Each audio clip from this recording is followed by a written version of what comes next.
queria que você fizesse uma leitura do que foi o jogo de hoje e principalmente da mudança de postura do Coritiba da primeira para a segunda etapa. O Coritiba teve tempos muito distintos. Na tua opinião, a que se deve a essa mudança de postura da tua equipe? A gente comentava já dentro do vestiário, normal, em estreia, a gente sentiu o grupo bastante ansioso, né? E a gente procurou tentar acalmar. Mas essa ansiedade, ela trouxe um prejuízo logo de início ali, né? Uma desatenção, acabamos tomando gol. E aí, a partir disso, nós começamos a empurrar o adversário, mas de forma desorganizada. A ânsia de fazer bem feito gerou alguns padrões de jogo que não é o nosso jogo, né? Alguns comportamentos de posicionamento que a coisa não estava fluindo. Nós não andamos no primeiro tempo muito por causa disso. Conversamos com eles, ajustamos, e o Ronier, que é um jogador mais de drible, para poder quebrar a última linha, né, entrou muito bem no jogo, e aí nós começamos a fazer o jogo fluir, os comportamentos, os posicionamentos começaram a gerar a superioridade nossa, tática, e nós começamos a ter uma sequência de lances bons, conseguimos um empate, conseguimos mais 3 lances com defesas boas do goleiro adversário, uma bola tirada pelo zagueiro na linha de gol, né? Um gol impedido, estava impedido, né? Mas é uma jogada agressiva, e nós não deixamos de buscar até o último minuto a vitória.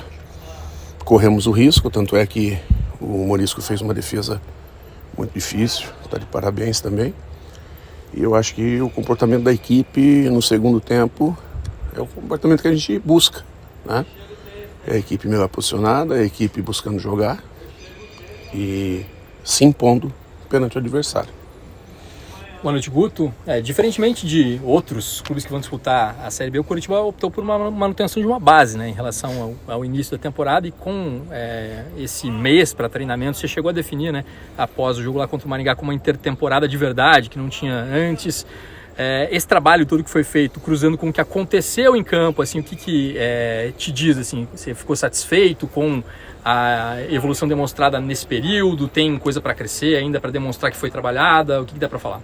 Não, eu acho que o comportamento do primeiro tempo é próprio de uma estreia numa competição. E o comportamento do segundo tempo já começa a mostrar um pouco mais a cara nossa, né? E o grupo tem muito a evoluir. Todas as equipes dentro da competição têm a evoluir. A competição está só começando. Então é um processo de adaptação a ela, né? É importante ter atitudes como nós tivemos no segundo tempo. Não desistir e buscar incessantemente, né? E os resultados vão começar a acontecer a partir disso. Guto, boa noite. É claro que nesse número geral vão ter gols de pênaltis, faltas diretas, mas em 17 gols sofridos no ano, 10 tem origem de bola parada. O quanto isso te incomoda, assim, o quanto isso te aborrece? Cara, nós estamos trabalhando. Não tem outra maneira de poder sanar esse tipo de coisa se não for trabalhando. Hoje foi uma desatenção, né? Nós temos que analisar o contexto, como aconteceu. Foi uma desatenção, nós não podemos ter essa desatenção. A parte de enfrentamento, nós crescemos no enfrentamento. Antes a gente tinha dificuldade no enfrentamento, nós crescemos no enfrentamento. O gol foi uma desatenção. Guto, em relação ao elenco, o Coritiba trouxe apenas 3 reforços nessa janela de transferências, um número inclusive abaixo do que a diretoria havia falado lá no início do mês de abril. Na tua opinião, o elenco te satisfaz, ou você acha que ainda precisam de peças para o decorrer da temporada? Eu acho que nós temos reforços a partir do retorno dos jogadores que estão no departamento médico, vão encorpar o nosso plantel, né? E o problema não é trazer peças por trazer, é achar as peças que possam trazer algum benefício, algum acréscimo ao grupo. Senão o grupo fica inchado, fica muito grande e não vai resolver nada. Ter número, né? O número dá notícia, né? Mas nós precisamos de notícia boa com vitória dentro de campo. Guto, como é que foi a construção assim do substituto do Robson, né, que é um jogador muito importante para a equipe, os números mostram, você fez essa escolha pelo David, quais foram os critérios para a escolha, questão de característica, enfim, e depois também a entrada do Lucas no segundo tempo, quanto que ele ganha pontos assim para brigar diretamente por uma vaga de titular? Então, eu acho que todo mundo já sabe que o Ronier treinou, das 4 semanas, ele treinou a primeira semana. No final da primeira semana ele contraiu dengue, ficou quase 10 dias parado, né? E voltou nesta semana. Ele voltou na segunda-feira dessa semana a treinar. Então ele está num processo de retomada, né? Em determinado momento, no início do trabalho, ele vinha sendo o titular e aí nós tivemos que administrar essa questão da dengue também, né? E o David participou dos 2 jogos amistosos, bem, fez bom jogo, né? E hoje a mudança foi muito mais tática de ter um jogador que precisava romper essa linha com drible, né? E o David é um jogador de receber no espaço e aquele momento era um momento de quebrar a marcação com dribles. E o Ronier se adequou tanto ao momento dele físico. Se vocês notaram, ele sai em determinado momento que ele fez uma defesa pela lateral do campo e sai que ele estava afogado.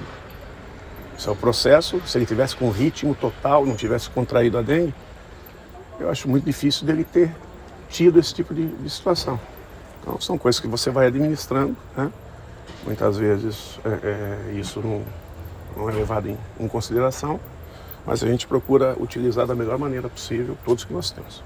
Guto, a primeira rodada ainda tem jogos a serem feitos, mas dentro do que você já pôde acompanhar da Série B, como que você avalia dentro do esperado? Tá uma régua mais alta, tá mais baixa e agora 2 jogos em casa. Dá para projetar 6 pontos ou tem que ser jogo a jogo? Primeiro jogo a jogo, né? Nós temos que pensar jogo a jogo. Eu acho que o que eu vi tem equipes bastante competitivas, niveladas, algumas um pouquinho mais baixo, né? Mas em suma é um equilíbrio, é uma briga e o campeonato ele é muito longo e nós temos que ter um pensamento não só no jogo, né? Pensar jogo a jogo, mas estar enxergando à frente como está indo o nosso procedimento.